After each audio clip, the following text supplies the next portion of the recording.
Nag-issue ng sabina ang Senado laban sa ilang individual. Kaugnay pa rin ito sa investigasyon ng Blue Ribbon Committee sa umunay maanomalyang flood control projects. Yan ang ulat ni Luisa Erispe.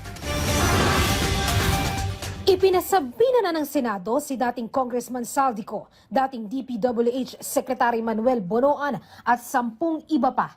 Ayon kay Senate President Vicente Soto III, ang sabina ay para humarap sila sa Blue Ribbon Committee at tumestigo sa investigasyon. Bawat isa kasi nasasangkot sa flood control scandal pero hindi sumipot sa unang imbitasyon.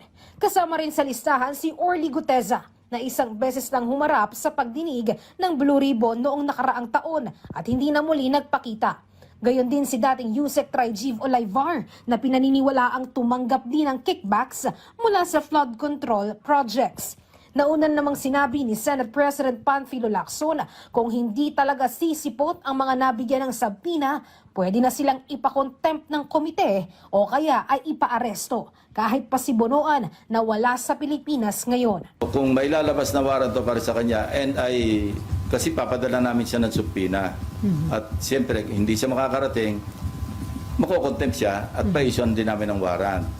Even in the absence of a judicial warrant, we can request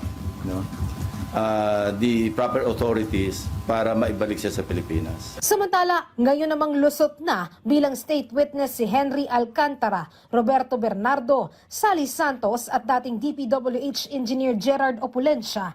Ayon kay Senator Lacson, dapat hindi pa rin sila maabsuelto sa ibang kaso na sila mismo ang mga akusado. Pwede silang mag-state witness doon lang sa particular na mga cases na kung saan nag-testify sila. Pero kung mayroong mga susulpot pang ibang, kasi ang daming projects ito na hindi saklaw doon sa kanilang pinapasukan, ina-applyan to be state witnesses, hindi sila state witness doon. Hindi ba? Kasi sila yun i-implicate. Depende yun sa DOJ, depende yun sa korte.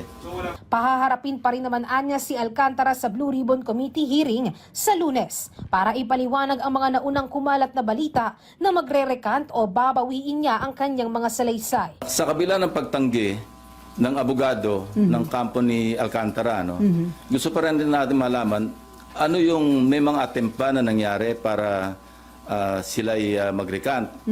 At kung meron, sino? At kung sino, bakit?